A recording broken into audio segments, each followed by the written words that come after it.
Muy bien, buenos días, Dios los bendiga. Quiero expresar de verdad mis felicitaciones por estos 79 años. De verdad es un honor que ustedes, la primera iglesia bautista del Estado Lara, esté cumpliendo 79 años.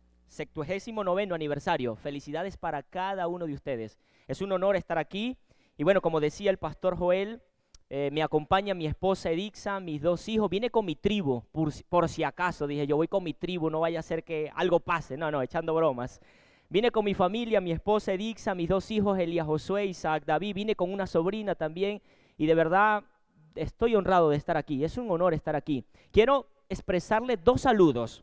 El primer saludo es fraternal. De parte de nuestra iglesia, como decía el pastor Joel, pertenezco o formo parte, soy el pastor de la Iglesia Bautista Nuevo Amanecer de Boconó, Estado Trujillo.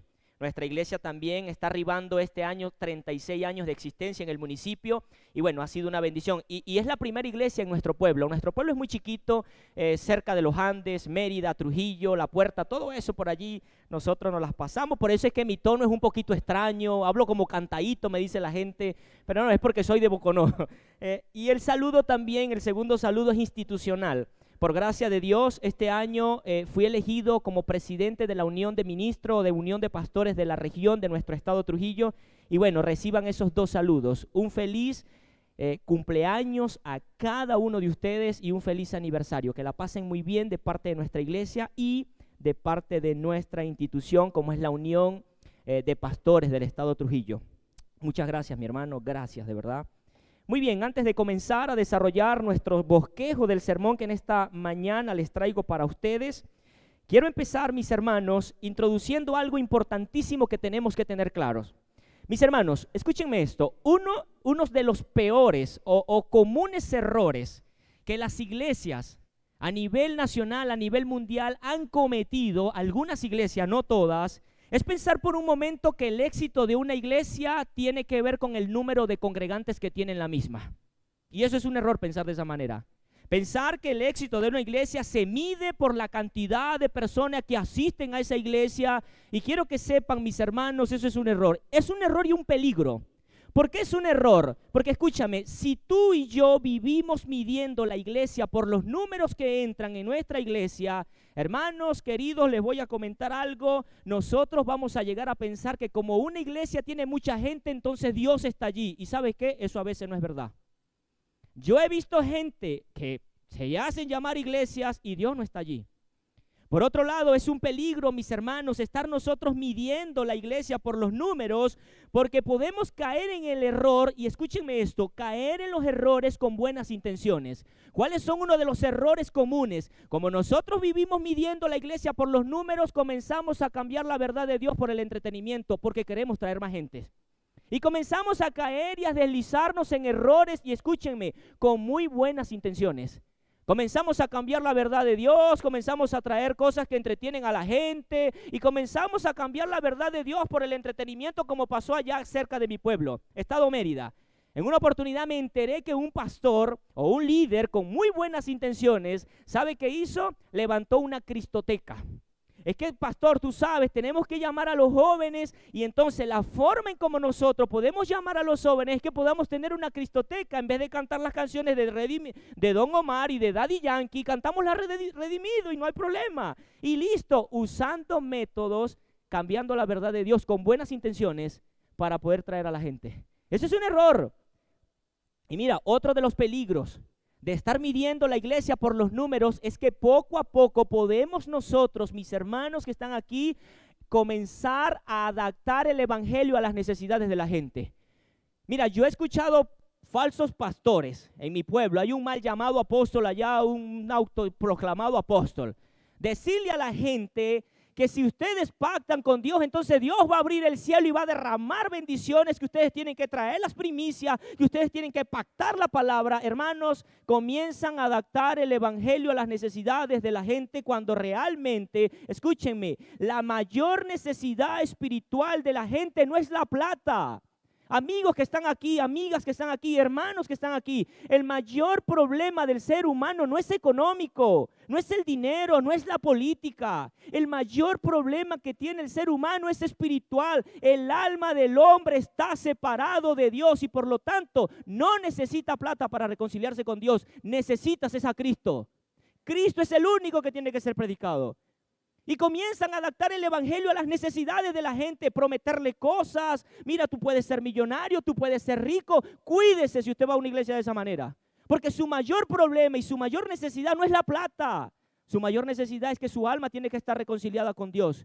Amigos que están aquí, amigas, tu mayor problema no es el dinero, no es económico, no es el país, no es que cayó el blanco, cayó el rojo. No, tu problema y tu mayor necesidad es que tú necesitas reconciliarte con Dios por medio de Cristo Jesús. Escúchalo, por favor. Necesitas reconciliarte con Dios. Esa es tu mayor necesidad. Por lo tanto, es un peligro fatal estar midiendo la iglesia por los números, porque comenzamos no solamente a adaptarlo, como decía el evangelio, también comenzamos a hacer cosas para atraer a la gente y poco a poco nos vamos deslizando en errores, aún con buenas intenciones. ¿Y sabes por qué es un peligro? Porque quiero que sepan esto, mis hermanos. Mire, una iglesia con 50 personas que sea fiel y que persevere en la doctrina bíblica es más exitosa delante de los ojos de Dios que una iglesia de 1000 personas que caiga en apostasía. ¿Escuchó eso? Una iglesia con 50 personas es más exitosa si ella está perseverando en la doctrina de las Sagradas Escrituras. Es más exitosa delante de los ojos de Dios que una que tenga 1000 personas, pero todos son unos apóstatas. Es más exitosa delante de Dios. Por lo tanto, repito, mis hermanos, es un error estar midiendo a la iglesia por los números de los congregantes. Es un error fatal. Así que no saques cuenta, oye, porque somos poquitos, no somos exitosos. No. Ahora, quiero que sepas esto. Cuando hablo del éxito dentro del contexto de una iglesia, no estoy hablando de las estructuras, no. Cuando hablo, mis hermanos, del éxito dentro del contexto de una iglesia, estoy asociando el éxito con una iglesia sana. O sea, en otras palabras, una iglesia exitosa es una iglesia sana bíblicamente, aunque tenga 50 personas. ¿Estás conmigo? El éxito de una iglesia se mide no por la cantidad, no por la estructura, sino por la sanidad y la forma más sana de ella ser bíblica en todo lo que hace dentro de su liturgia. Allí se tiene que medir el éxito de una iglesia. De manera, mis hermanos, que la iglesia primitiva nos va a enseñar de forma muy clara 4 características elementales de una iglesia sana. Y escúchame, 4 características que si nosotros como iglesia las aplicamos a nuestras vidas, escúchame, vamos a lograr ser una iglesia sana. Si nosotros logramos aplicar estas 4 características en nuestras vidas, vamos a ser una iglesia exitosa. Mira, el éxito, o por lo menos las 4 características fundamentales de la iglesia primitiva que nosotros debemos aplicar, nos van a ayudar a ser una iglesia relevante en este pueblo, en esta ciudad, Barquisimeto.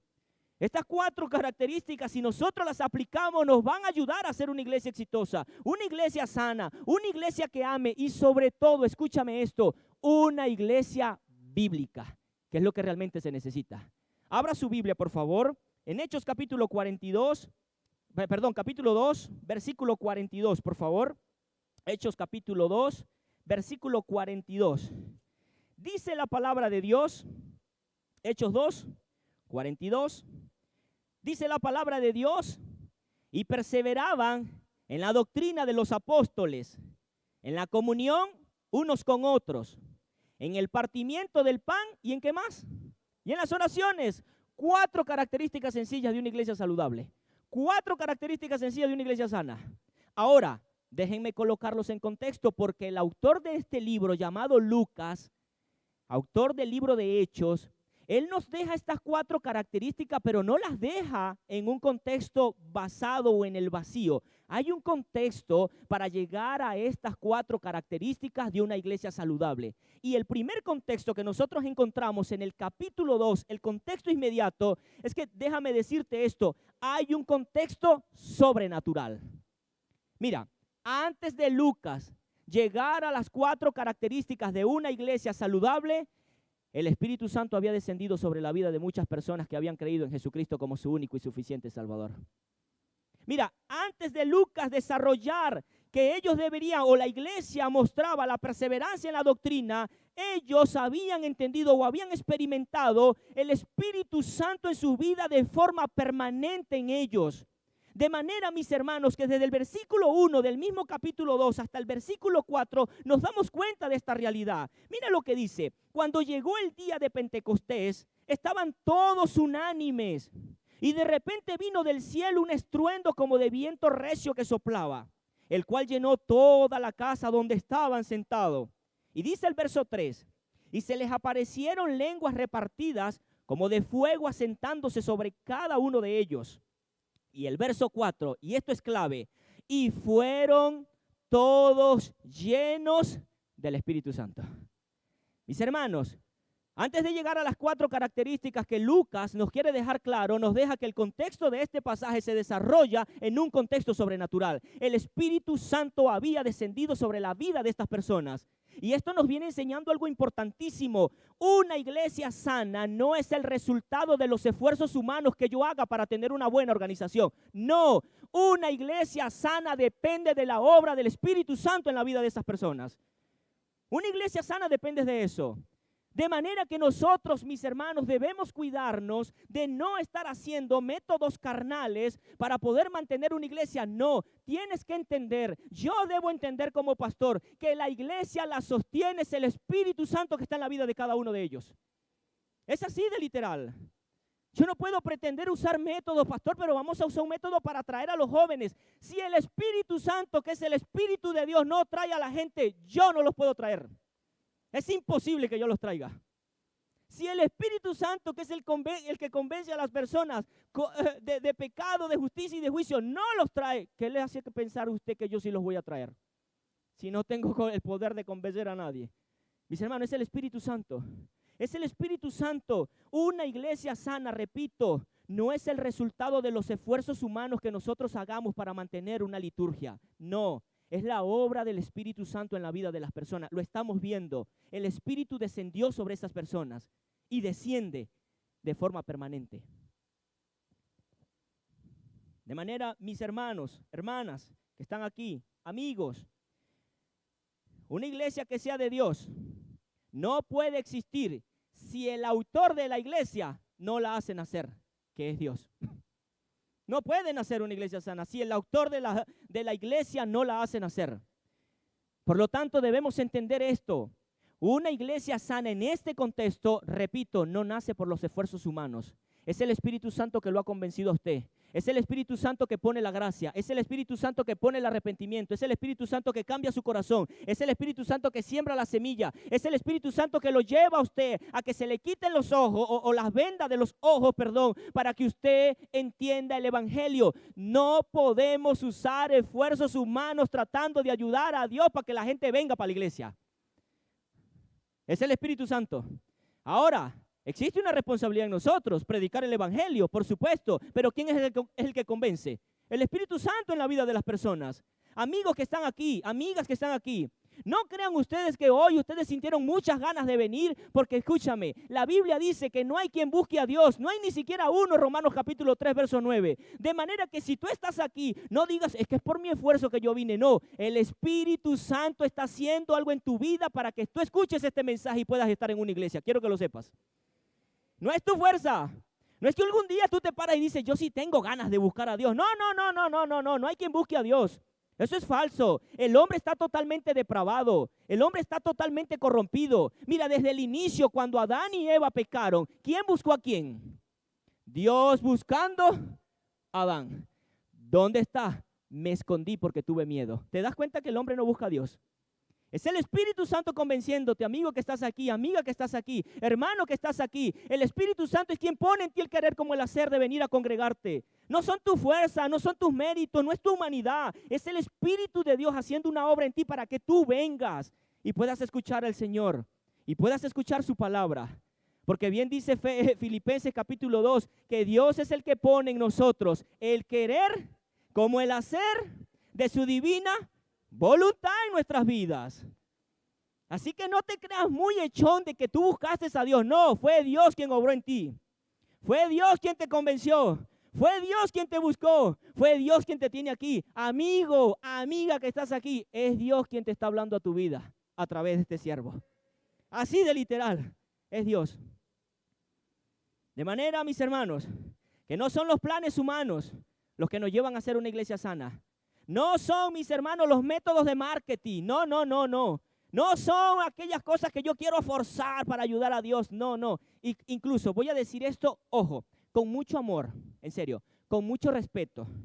Lo voy a decir, con mucho respeto y sobre todo con mucha prudencia. Mira, yo he estado en iglesias, y ojo con esto, por favor no me malinterprete, porque lo voy a aclarar. Que tratamos de hacer, yo he estado en iglesia que tratan de hacer una especie de ayuda para que la gente sea salva y entonces lo ponen a repetir una oración de fe. Escúchame, voy a decir esto, con el mucho respeto que merece si lo hacen. La oración de fe o la oración del pecador en sí mismo no está mal. El problema es que tú creas que por medio de una oración la gente se va a hacer salva. Ese es el problema que está cometiendo la iglesia. Yo quiero ayudar a Dios. Repite conmigo, Señor Jesús, me arrepiento de mis pecados. Y cuando el hombre termina de hacer la oración o la mujer termina de hacer la oración, ¿qué le decimos? Ahora tú eres salvo y en el cielo hay fiesta. Eso no es bíblico. Perdónenme, no es bíblico. Mira, la gente va al cielo por arrepentirse y creer en el evangelio, no por hacer una oración de fe. ¿Te das cuenta? Con buenas intenciones cometemos errores. Ojo, no estoy diciendo que la oración sea mala en sí misma, no. Yo puedo guiar a una oración, pero la gente no se salva por repetir una oración. La gente se salva por arrepentirse y creer en el evangelio. Es así, hermanos. La gente no se salva por repetir una oración. Amigo que estás aquí, amiga, no te vas a salvar porque viniste hoy a la iglesia. ¿Sabes qué tienes que hacer y cuál es tu responsabilidad? Arrepentirte y creer en el evangelio. El reino de Dios se ha acercado, dijo Cristo. Arrepiéntanse y creen en el evangelio. Eso es todo lo que tiene que hacer el ser humano. Con buenas intenciones tratamos de ayudar a Dios. Y repite conmigo. Y esto, yo he escuchado a un hermano una vez, lo escuché, estábamos evangelizando y la señora hizo la oración de fe y yo me quedé, wow, ¿qué pasó acá? Y llega y le dice, mira, escucha las cornetas. Y yo, ¿cuáles? En el cielo están sonando las campanas por un pecador que se arrepiente. No, hermano, esto es una herejía lo que tú estás cometiendo. No. Repito, no me malinterprete. La oración no está mal en sí mismo. El problema es que creamos que por medio de una oración la gente va a ser salva. Ese es el gran detalle. Ahora, yo sí puedo, una persona que me diga, pastor, ¿qué tengo que hacer? Bueno, vamos a ayudarte en una oración para que tú te arrepientas, pero no es por la oración, es porque tú estás arrepentido y tú has creído en Jesucristo. Métodos humanos, no los cometamos, cuidémonos de esos métodos humanos. En segundo lugar, no solamente esta iglesia o estas características surgen en un contexto sobrenatural, el Espíritu Santo es quien desciende, surge en un contexto bíblico. Mira, desde el versículo 14 del capítulo 2 de Hechos hasta el versículo 36, Pedro les predica, el evangelio en esencia pura. Vaya conmigo, versículos, ya les digo, 31. Mire lo que dice. Viéndolo antes, habló de la resurrección de Cristo, que su alma no fue dejada en el Hades, ni su carne vio corrupción. Está predicando Pedro a esa multitud. Verso 32. A este Jesús resucitó Dios, de los cuales todos nosotros somos testigos, está diciendo Pedro.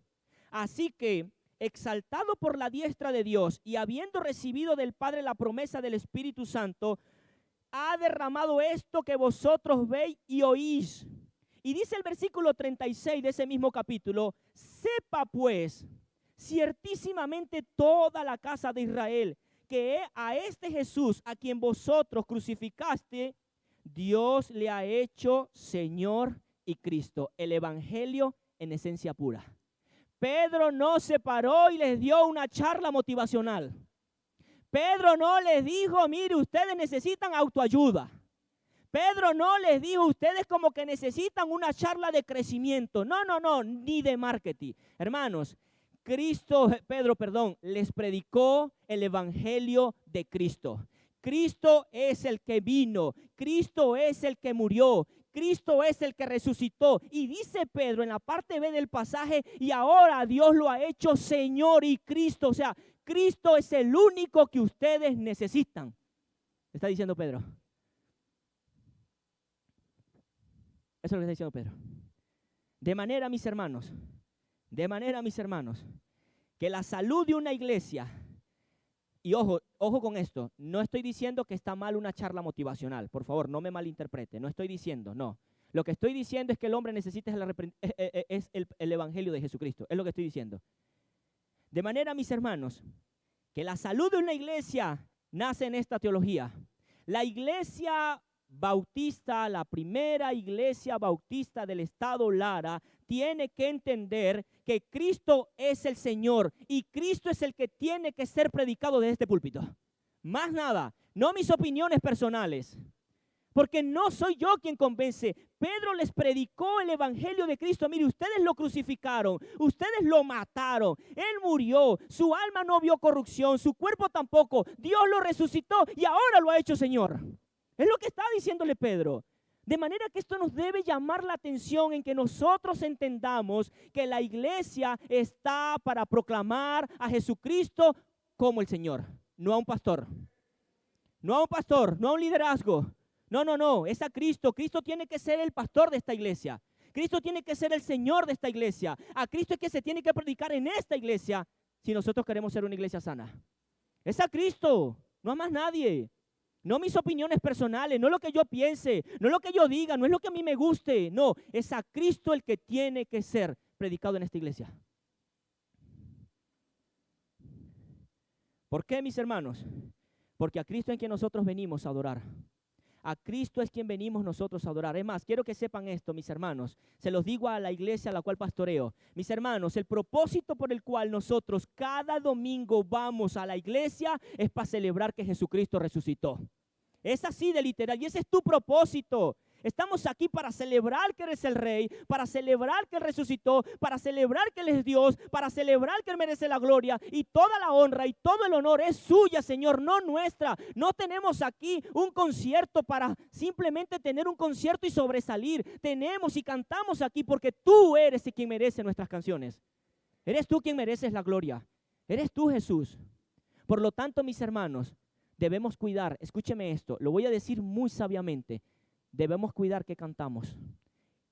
Dios guarde que me pasó en nuestra iglesia. Dios guarde y estemos cantando canciones donde Cristo es el último exaltado. Cristo tiene que ser exaltado. Equipo de adoración, no conozco al líder, pero las canciones, Pastor Joel, las canciones que deben cantarse en esta iglesia tienen que exaltar a Cristo. Punto. Porque Él es el que viene. Él es el que adoramos. Tienes que exaltarlo. Es a Cristo. Es a Cristo, mis hermanos. Y fíjense esto. ¿Cuál fue el resultado? Después que entendimos el contexto de la iglesia, cómo nace, el Espíritu cae sobre todas las personas, ellos creen en Jesús, ellos son llenos del Espíritu Santo. Pedro les predica el Evangelio en pureza divina, exaltado de una manera tan gloriosa. Luego que Pedro les predica el Evangelio, miren el resultado. Versículo 40. Miren el resultado de lo que pasa.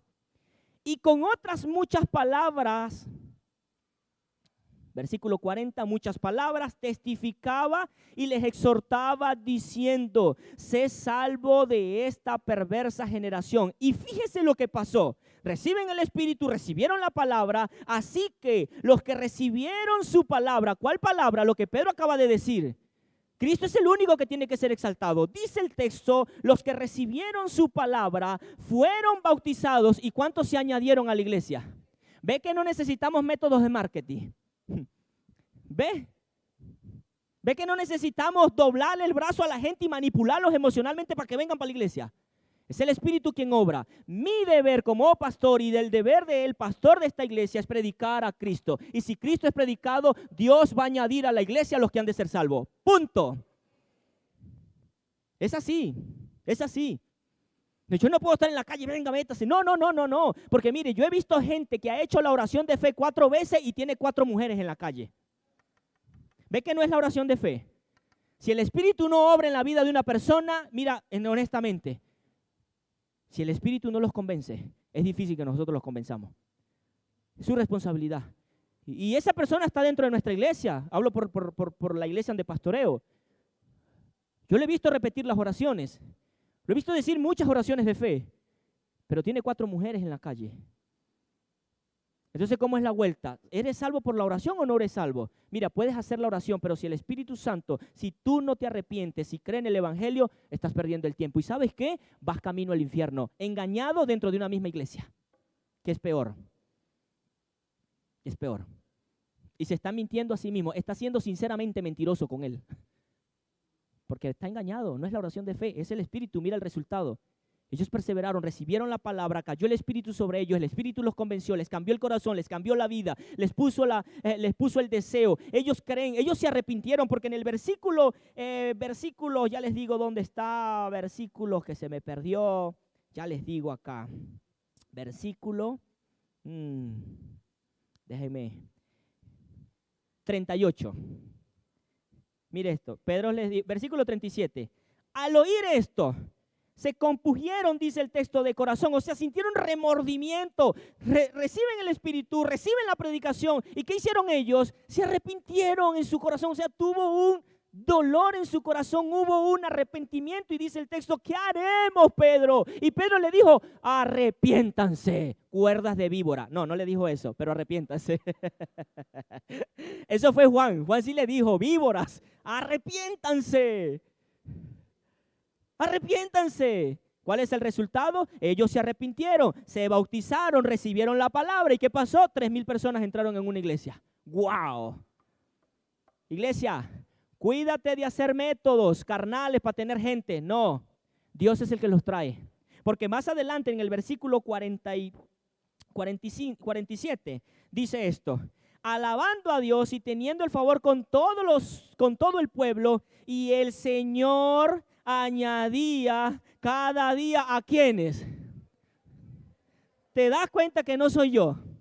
Es Dios. Amigo que estás aquí, amiga que estás aquí, por algo estás aquí. No te creas que te vas a salvar de la gracia de Dios que tanto te ama, porque estás aquí y Dios te ama mucho. Y es en medio de este contexto, mis hermanos, es en medio de este contexto donde vemos las 4 características que vamos a desarrollar. Yo he titulado el sermón, yo ni siquiera el título le he dado. ¿Cuántas horas tengo, Joel? 4 horas. No, echando broma, me quedan 2 horas todavía. No, menos, me quedan 20 minutos. Hermano, yo he titulado el contexto y creo que lo tenemos aquí. Las 4 S de una iglesia sana. Las 4 S de una iglesia sana.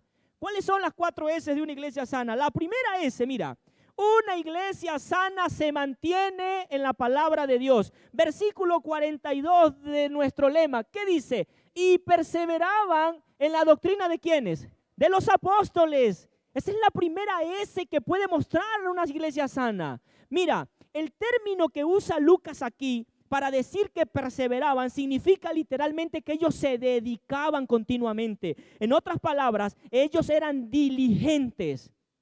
El término allí implica que ellos hacían un esfuerzo constante por buscar la dirección de Dios por medio de las Sagradas Escrituras.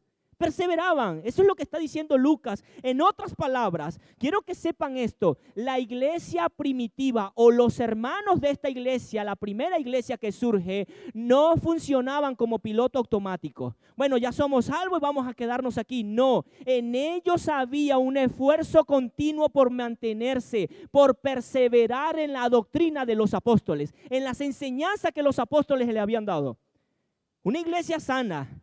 Mi hermano y mi hermana que estás aquí, se mantiene en la palabra, no en las opiniones de una persona. La palabra es la máxima autoridad y lo que la palabra diga, eso tiene que ser ley para esta iglesia. Punto. Ahora hago un paréntesis. Cuando Lucas dice que perseveraban en la doctrina de los apóstoles, para nosotros hoy viene siendo el Nuevo Testamento, todo el Nuevo Testamento. Ahora surge una pregunta, ¿por qué ellos perseveraban en la doctrina de los apóstoles? ¿Por qué, pastor? Pero ¿por qué ellos, ya entiendo, ellos perseveraban, ellos estaban constantemente, ellos estaban allí dedicados a las Escrituras, pero ¿por qué? ¿Por qué eso pasaba? Mis hermanos, porque segunda de Timoteo capítulo 3, versículo 16 dice esto. Toda la Escritura es inspirada por Dios, útil para enseñar, para redarguir, para corregir e instruir en justicia, a fin de que el hombre de Dios sea perfecto y enteramente preparado para toda buena obra. ¿Qué nos lleva a entender esto? Que los hermanos del primer siglo entendían que el origen de las palabras de los apóstoles era de origen divino, porque Cristo les había dado autoridad a ellos. Ellos tenían autoridad y ellos entendían que las palabras de los apóstoles eran de origen divino. Por otro lado, ellos entendían no solamente que su origen era divino, sino que también entendían que tenían un propósito. La Biblia no solamente tiene origen divino, sino que tiene un propósito. Es más, yo quiero que sepas esto. Si la Biblia, lo entendemos de esta manera, tiene un origen divino, tú deberías darle el gran valor que tienen las Escrituras en la vida de una persona. Quiero que sepas esto. La Biblia es la que cambia la vida de las personas. La Biblia es quien convence a la gente de pecado, de justicia y de juicio. La Biblia es quien transforma nuestra mente. La Biblia es la que cambia el ser humano, cambia el corazón, porque son palabras de Dios de origen divino. Esa es la palabra de Dios. Te lo voy a poner en términos más prácticos. ¿Quieres ser un buen esposo? Lee la Biblia. ¿Quieres ser una buena mujer? Lee la Biblia. Te recomiendo Proverbios capítulo 31. Mujer virtuosa, ¿quién la hallará? ¿Quieres ser un buen padre? Te recomiendo que leas la Biblia. Hijos que están aquí, jóvenes, ¿quieren ser buenos hijos? Lean la Biblia. Porque es la Biblia la que tiene origen divino. Y no solamente tiene origen divino, mis hermanos, ella tiene un propósito final en la vida del ser humano. Por eso ellos perseveraban. ¿Y cuál era el propósito según Pablo a Timoteo? Ella es útil para enseñar, dice Pablo a Timoteo. ¿Qué significa? Que ella muestra con claridad todas las cosas que son correctas. Ella enseña. No solamente enseña, ella redarguye. ¿Qué significa? Que ella va a hacerte entender a ti lo que es incorrecto y está mal delante de Dios. Ella no solamente redarguye, ella corrige. No solamente te coloca lo que está mal en tu vida para que lo veas, sino que al mismo tiempo te da la solución. Mira, esto es lo que puedes hacer, arrepiéntete. Pero también instruye, dice Pablo a Timoteo. Instruye para justicia, muestra todo lo que tienes que hacer para ser un buen cristiano, para ser una buena persona. Es la Biblia. Ahora entiendo por qué ellos perseveraban. Ellos entendían las palabras de los apóstoles son de origen divino y sabemos que si esa palabra viene de origen divino es capaz de transformar la vida del ser humano. Por eso se mantenían perseverando en la doctrina de los apóstoles. Ahora entendemos.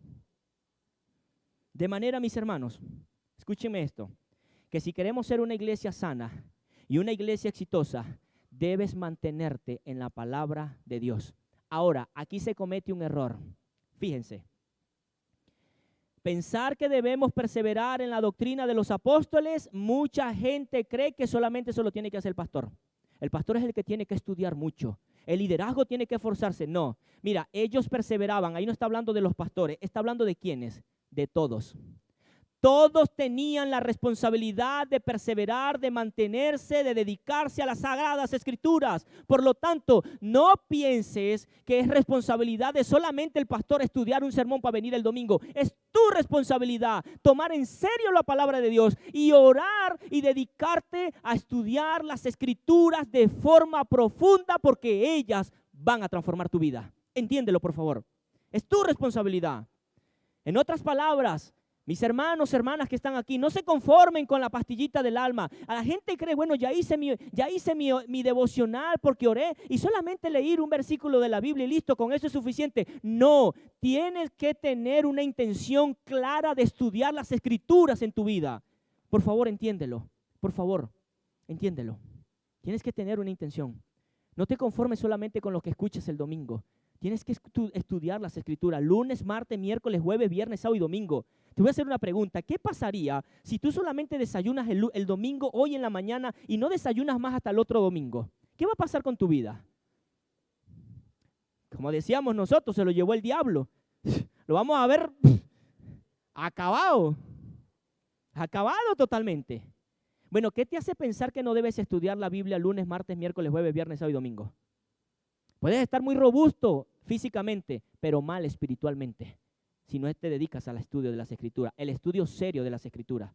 Y no, pero quiero hacer algo, pastor, quiero hacer algo muy importante. Felicidades porque al escuchar cómo memorizaron Deuteronomio capítulo 6, versículo 4, es una muestra de que la iglesia va por buen camino. Felicidades a ustedes mismos. Es más, desen un aplauso a ustedes mismos, porque, oye, hermano, de verdad, Joel, de verdad, felicidades, felicidades. La hermana se paró aquí, vamos a memorizar y listo. Hermano, van por buen camino. No descuiden, es responsabilidad de todos estudiar la Biblia, no solamente del pastor.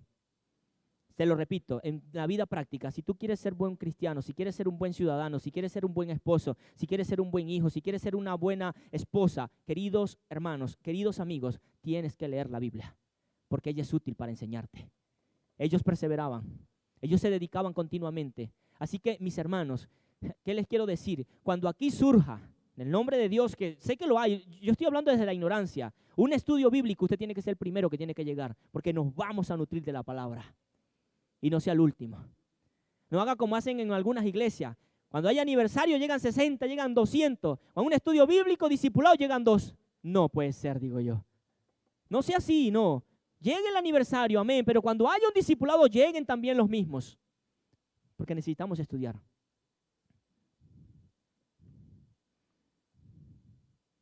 Y quiero decir esto para terminar este punto. Escuchen esto, muy importante lo que le voy a decir. Debemos perseverar en la doctrina de los apóstoles y debemos ser intencionales en el estudio de las Escrituras, porque es imposible, mis hermanos, escúchenme lo que les voy a decir, es imposible mantener una unidad en la iglesia si estamos fallos doctrinalmente. ¿Escuchó eso?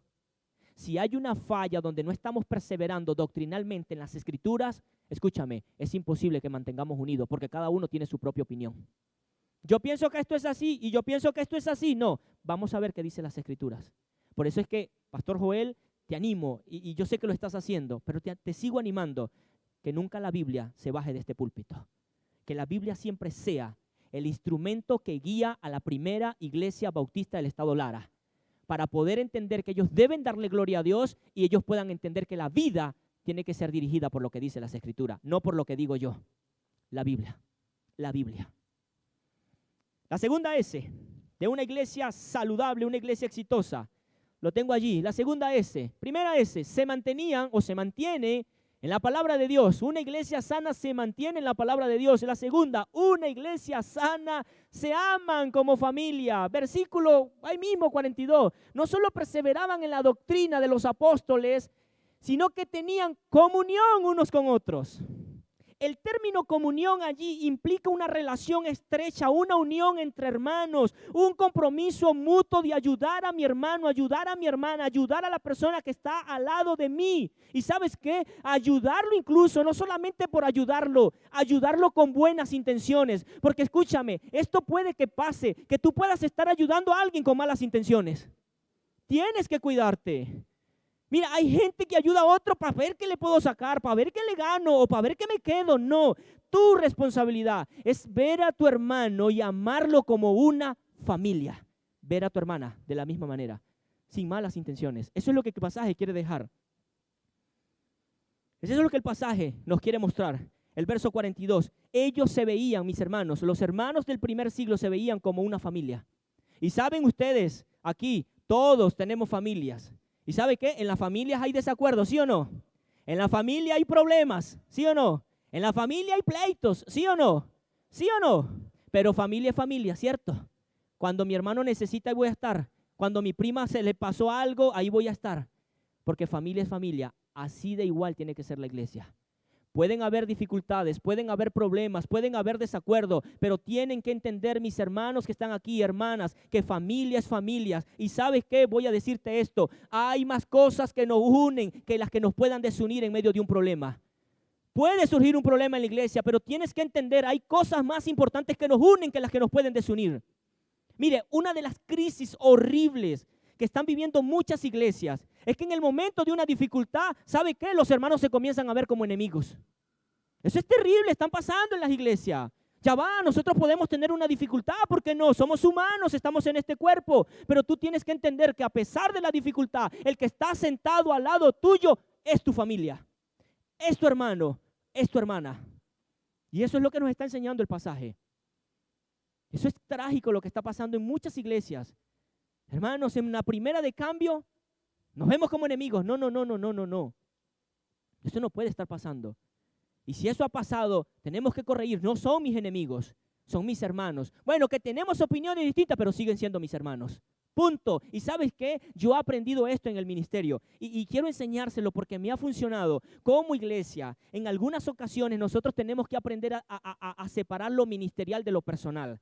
Por ejemplo, ministerialmente yo he tenido que decirle a los hermanos de la iglesia, mira, ministerialmente tengo que corregirte. Esto y esto está mal, pero en lo personal seguimos siendo amigos. No mezclemos las cosas. El problema de mucha inmadurez dentro de la iglesia es que cuando yo corrijo algo ministerial, la persona se lo toma personal. Me voy de la iglesia. Ya va. Cálmate. Te estoy corrigiendo ministerialmente. O sea, no me veas como un enemigo.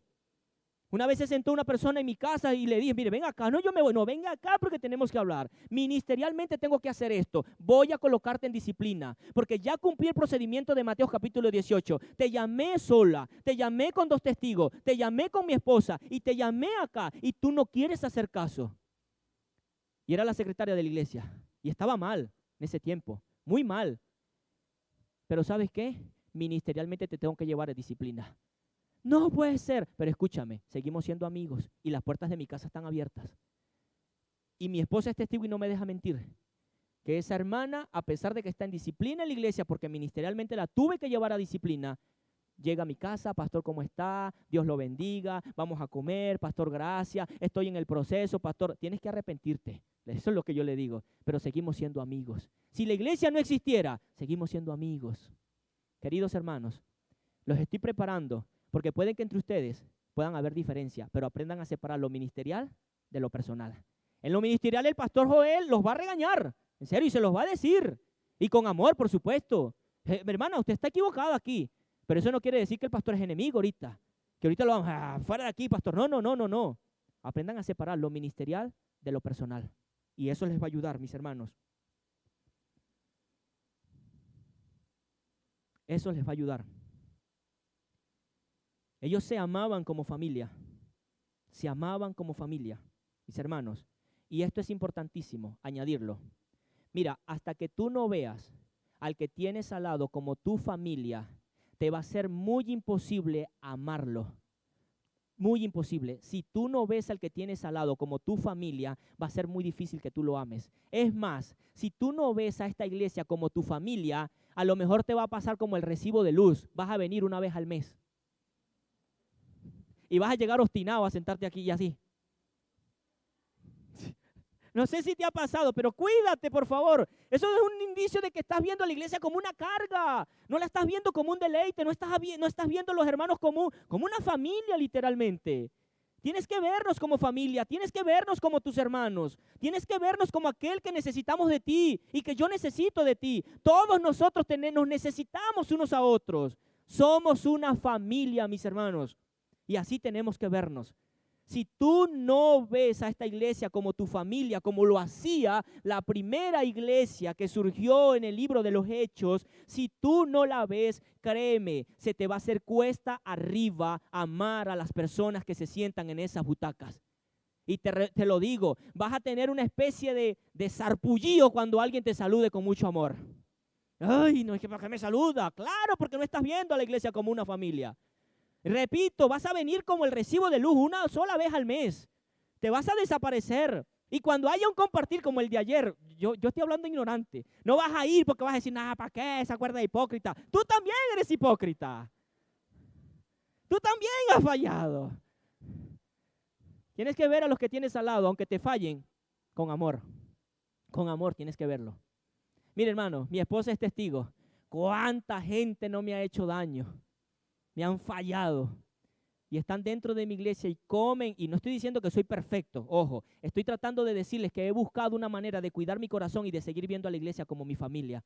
Y se sientan en mi cama, se sientan en mi casa, se sientan en mi mesa a comer, porque somos familia, a pesar de que ellos me han fallado. Pero seguimos siendo familia. Cuidamos el corazón. Cuidamos el corazón. Bueno, ¿tenemos diferencias? Sí, pero ya sé que tú eres mi familia, aunque en esta área yo tengo que tener cuidado contigo. Por ejemplo, le conté a una persona algo privado, íntimo. Y lo convirtió en un chisme. Dios santo. Y me di cuenta y lo llamé. Siéntate ahí. Me hiciste esto. Me dañaste. ¿Por qué lo hiciste? X razón. Pero ¿sabes qué, mi hermano? Somos familia. Te perdono, aunque yo sé que no debo contarte algo íntimo. Ya sé que tengo que tener cuidado. Pero seguimos siendo amigos. Seguimos siendo hermanos. Seguimos siendo compañeros de batalla. Y hoy normal, mire, en estos días me prestó el carro. Mire, pastor, me quedé accidentado. Tome mi carro, lléveselo. Porque seguimos siendo hermanos. Y esto es lo que pasaba en la iglesia primitiva. Tercera S, una iglesia sana, mis hermanos. No solamente se mantiene en la palabra de Dios, no solamente se aman como familia, recuerde, aprende a separar lo ministerial de lo personal, sino que en tercer lugar se recuerda siempre la obra de Cristo. Mira lo que dice, no solamente tenían comunión unos con otros, sino que participaban, perseveraban en el partimiento del pan. Increíble. Mis hermanos, literalmente esto significa que ellos tenían lo que hoy nosotros llamamos la cena del Señor. Ellos participaban de la cena del Señor, lo hacían de forma regular.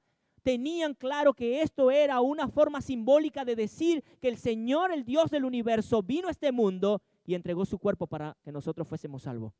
Ahora, fíjense esto, los procedimientos importantísimos aquí que se usan para celebrar la cena del Señor. Mira, desde el versículo 40, mira lo que dice. Pedro, con otras muchas cosas, le testificaba y les exhortaba diciendo, sé salvo de esta perversa generación. Mire lo que dice el verso 41. Así que los que recibieron la palabra, ¿qué pasó primero? Recibieron la palabra. Bueno, primero el Espíritu en el contexto. Reciben el Espíritu. Luego reciben la palabra. En segundo lugar, en tercer lugar, fueron bautizados. ¿Te das cuenta el orden? Quiero que veas el orden. Y se añadieron aquel día como 3,000 personas. Y luego que ellos reciben el Espíritu, reciben la palabra y fueron bautizados, perseveraban en la doctrina, en la comunión unos con otros y en el partimiento del pan. ¿Te das cuenta el procedimiento? ¿Y por qué pasa este procedimiento, mis hermanos? Porque es muy difícil y complicado que tú, escúchame, permitas que una persona que no es creyente participe de la cena del Señor porque él no está entendiendo el Evangelio. ¿Qué puede hacer si no lo entiende? En otras palabras, mis hermanos, ¿por qué este orden? Porque una persona que no ha entendido el Evangelio no puede valorar lo que nosotros recordamos cuando celebramos la cena del Señor. ¿Y qué recordamos nosotros? Que el cuerpo de Cristo fue molido por nuestros pecados. No estamos aquí por buenos, estamos aquí por gracia. No estamos aquí porque nos la sabemos todo. Estamos aquí porque Dios nos escogió antes de la fundación del mundo. Y su cuerpo fue partido en una cruz para darme a mí salvación. Por eso yo recuerdo la cena del Señor y la tomo de forma simbólica cuando sea necesario. Una persona que no es creyente no entiende nada de eso. El procedimiento es este. Y como bautista creo que lo hacemos así. Mis hermanos, no estamos aquí por buenos. Estamos aquí porque Cristo, mi hermano que estás aquí, mi hermana que estás aquí, amigo que estás aquí, el cuerpo de Cristo fue molido en una cruz por tus pecados y por mis pecados. Por lo tanto, ellos participaban del partimiento del pan. Y por último, la cuarta S de una iglesia sana es que se vive en total dependencia de Dios. ¿Qué hacían ellos? No solo perseveraban en la doctrina, no solo perseveraban en la comunión, no solo perseveraban en el partimiento del pan, sino que perseveraban en las oraciones. Y esto es muy interesante, mi hermano, que estás aquí, mi hermana, porque la oración dentro de una iglesia no puede ser una actividad más para ocuparlo a usted. Es que vamos a hacer un servicio de oración para que la gente venga y se ocupe. No, no, no, no, no. Las oraciones, mi hermanos, dentro de una iglesia no son para ocuparles el tiempo a usted. No, escúcheme, no son porque nosotros queremos que usted haga algo en esta iglesia. No, no, no, no. Las oraciones dentro de la iglesia y dentro de mi vida deben ser un acto de adoración y de donde yo pueda estar en constante comunión y que yo lo vea dentro de la iglesia como una necesidad urgente. Usted, mi hermano que está aquí, y yo como pastor, se lo voy a decir de una forma muy práctica, nos urge orar. Nos urge estar en comunión, nos urge estar en oración, nos urge a nosotros. ¿Por qué nos urge? Porque el mismo Señor Jesús dijo, el espíritu a la verdad quiere, pero la carne es débil. Velá y orá para que no entréis en tentación. Nos urge. Las oraciones en una iglesia, si queremos ser sana, no puede ser una opción. Ay, vamos a ver si oramos los miércoles. Pues ahí vemos. A ver cómo se nos da. No, debe ser una prioridad en la iglesia. Las oraciones deben ser una prioridad en esta congregación. Porque es allí donde aceptamos que sin Dios no podemos hacer nada. Es allí en donde oro cuando yo acepto que dependo solamente de Dios para seguir adelante. Es allí, mi hermano, donde yo me reúno con mis hermanos para decirle, Señor, te necesitamos, porque nuestra fuerza no lo podemos lograr. No puede ser la oración una opción dentro de una iglesia. Tiene que ser una prioridad, tiene que ser una urgencia dentro de la iglesia. Le voy a hacer una pregunta práctica. No me levante la mano, por favor. ¿Cuántos aquí necesitan orar? No me levante la mano. Todos. Yo sé que todos. ¿Cuántos aquí necesitan que oren por usted? Todos. Y le voy a decir esto. La oración es lo más fácil que puede hacer un cristiano. ¿Qué es orar? Hablar con Dios, y porque a veces nos cuesta. Porque no es la prioridad. Porque a veces no lo hacemos. Porque nos cuesta hacerlo. Porque no es la prioridad. Queridos hermanos, hermanas que están aquí, las oraciones en su vida privada y oraciones vida pública no pueden ser una opción para usted. Deben ser un deleite, un acto de adoración, una urgencia, la necesidad. Así como el pez se saca del mar y se muere, así usted debe entender que la oración no puede ser una opción para usted. Y fíjese esto. Lo que Lucas quiere decir cuando la iglesia primitiva perseveraba en la oración, lo que está diciendo es esto. Es que ellos oraban en todo tiempo, no cuando el tiempo les sobraba. ¿Escuchó eso? Ellos oraban en todo tiempo, no cuando el tiempo les sobraba. Aquí en nuestra actualidad es al revés, oramos cuando si nos sobra el tiempo. No es cuando te sobra el tiempo, es cuando hay que orar. No es cuando te sobra el tiempo. Pastor, es que usted no sabe, yo me paro a las 5. Bueno, pues puedes orar a las 4, es una urgencia para ti. Tienes que orar. Ellos entendían que por medio de la oración dependían de Dios, no de los esfuerzos humanos. Ellos entendían por medio de la oración que reconocían que Dios es soberano. Y ellos entendían por medio de la oración que Dios los iba a sostener en medio del problema, de cualquier dificultad. De manera, mis hermanos, que este es el mismo llamado que tenemos nosotros. Tenemos que tener la oración como una prioridad en nuestras vidas. Te lo voy a poner de una forma más sencilla para ir terminando. Fíjense esto.